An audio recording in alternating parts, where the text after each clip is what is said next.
باللہ من الشیطان الرجیم بسم اللہ الرحمن الرحیم تا ان اولیاء اللہ لا خوف علیہم ولا هم یحزنون صدق اللہ العظیم وصدق رسولہ النبی الکریم ونحن علی ذلک لمن الشاہدین والشاکرین والحمد للہ رب العالمین۔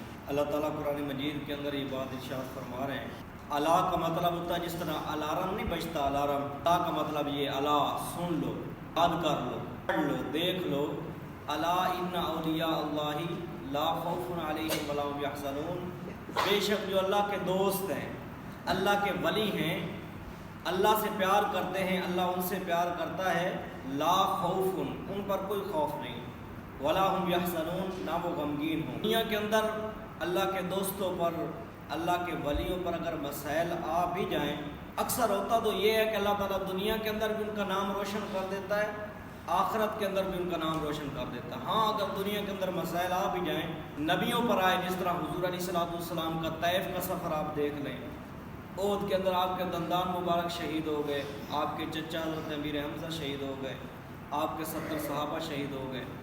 صحابہ کے اندر آپ دیکھ رہے ہیں حضرت سمیہ کو شہید کیا گیا، حضرت خباب کو شہید کیا گیا، اسی طرح حضرت عبداللہ بن زبیر رضی اللہ تعالیٰ عنہ کو شہید کیا گیا۔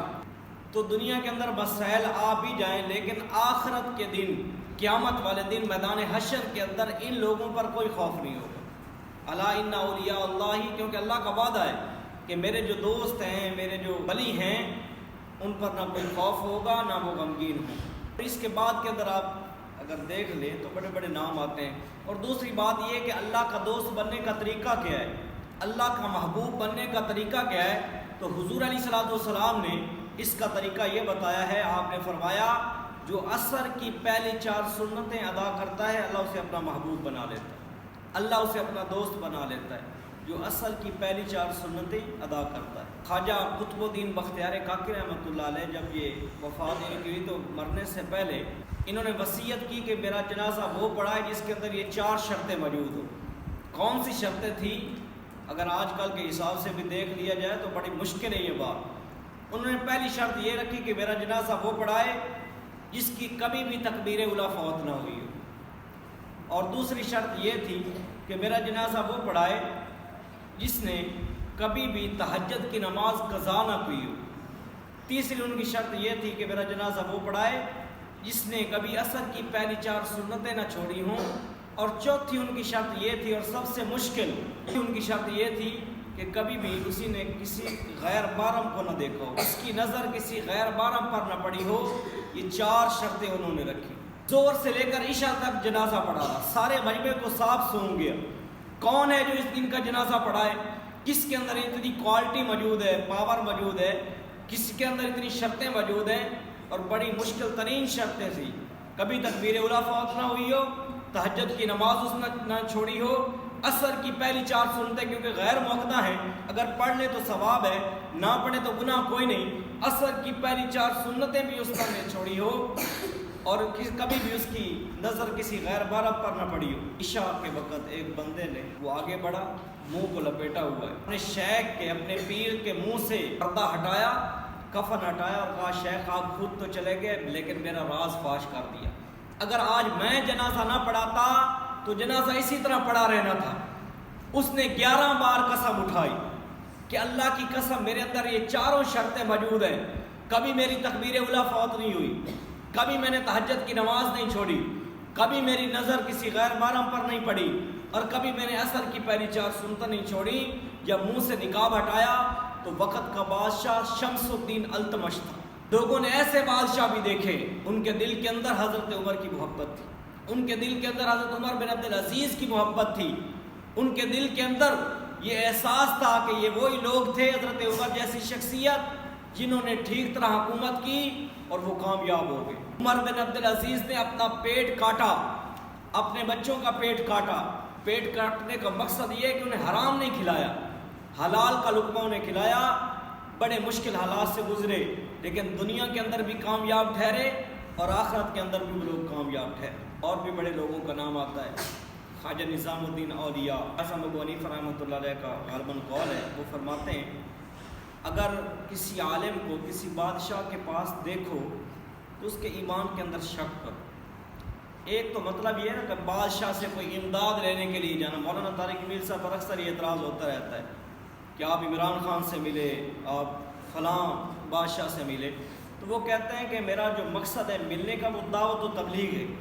ایک حدیث مبارکہ ہے حضور کی, آپ نے فرمایا اگر حق بات بادشاہ کے سامنے کرنا پڑے تو وہ کر جاؤ. تو وہ حق بات لے کر جاتے ہیں, اس کے اندر کوئی عیب نہیں. ہاں ان سے مدد لینے کے لیے جانا تو امام اعظم ابو حنیفہ رحمۃ اللہ فرماتے ہیں کہ اس کے ایمان کے اندر شک کرو. لوگ ایسے گزرے ہیں, خواجہ نظام الدین اولیاء وہ بادشاہوں سے ملنا ناپسند کرتے تھے, بادشاہوں سے نہیں ملتے تھے, بلکہ ان کے علاقے کا جو بادشاہ تھا ان سے فرماتے تھے میرے خانقاہ کے 2 دروازے ہیں, اگر تو ایک دروازے سے داخل ہوگا میں دوسرے دروازے سے باہر نکل جاؤں گا.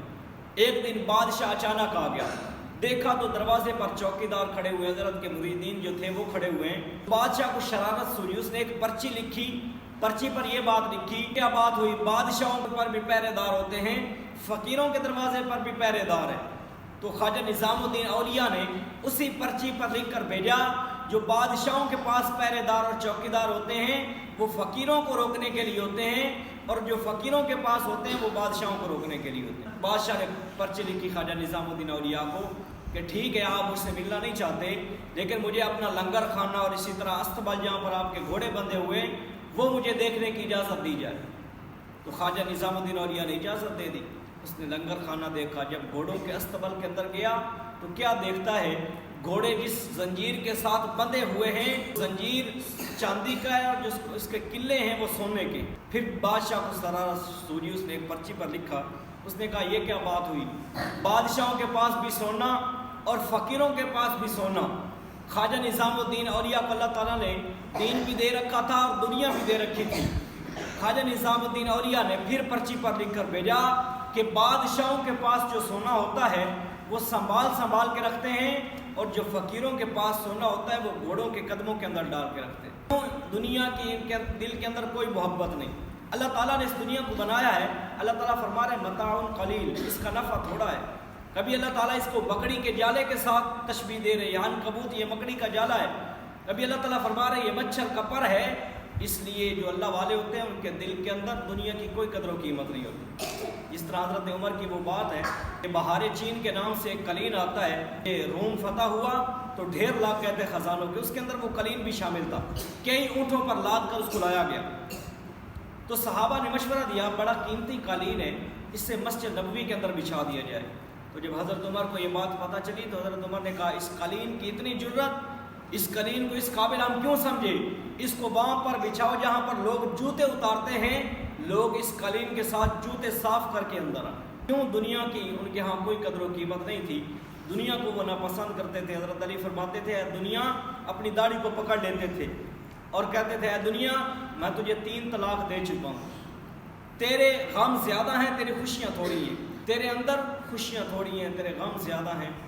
در حقیقت بات یہی, یہاں پر مختلف مسائل ہیں. ہر گھر کے اندر پریشانی ہے, ہر بندے کے دل کے اندر پریشانی ہے, لیکن جو لوگ جنت کے اندر پہنچیں گے ان کا دل بھی خوش ہو جائے گا, وہ بھی خوش ہو جائے گا. جنت کے اندر پریشانی کوئی نہیں, جنت کے اندر بیماری کوئی نہیں, جنت کے اندر خوشیاں ہی خوشیاں ہیں. تو ان لوگوں نے اپنی دنیا کی زندگی بے شک ان کی جس طرح بھی گزری, سیدنا صدیق اکبر نے ٹاٹ کا لباس پہنا, حضرت عمر نے ایسا لباس پہنا جس پر 17 پیبند لگے ہوئے تھے, یہ ان کی دنیا کی زندگی تھی. لیکن قیامت والے دن جب اللہ تعالیٰ ان کو جنت کا لباس پہنائے گا, حضور خود فرمایا کرتے تھے آپ جب مسجد کے اندر داخل ہوتے, آپ دروازے پر پہنچتے تو آپ صحابہ کو مخاطب کرتے اے میرے صحابہ میری طرف دیکھو. جب سارے صحابہ حضور کی طرف دیکھتے تو آپ فرماتے قیامت کے دن ہم اسی طرح اٹھائے جائیں گے, میرے دائیں طرف ابو بکر اٹھے گا اور میری بائیں طرف سے عمر اٹھے گا. قیامت کے دن ہم اسی طرح اٹھائے جائیں اور اسی طرح ہم میدان حشر کے اندر چلیں گے. یہ خوش قسمت لوگ ہیں, قیامت والے دن اللہ تعالیٰ ان کو جنت کے لباس پہنائے گا. اللہ رب العزت سے دعا ہے کہ اللہ تعالیٰ ہمارا بھی حشر ان لوگوں کے ساتھ فرمائے.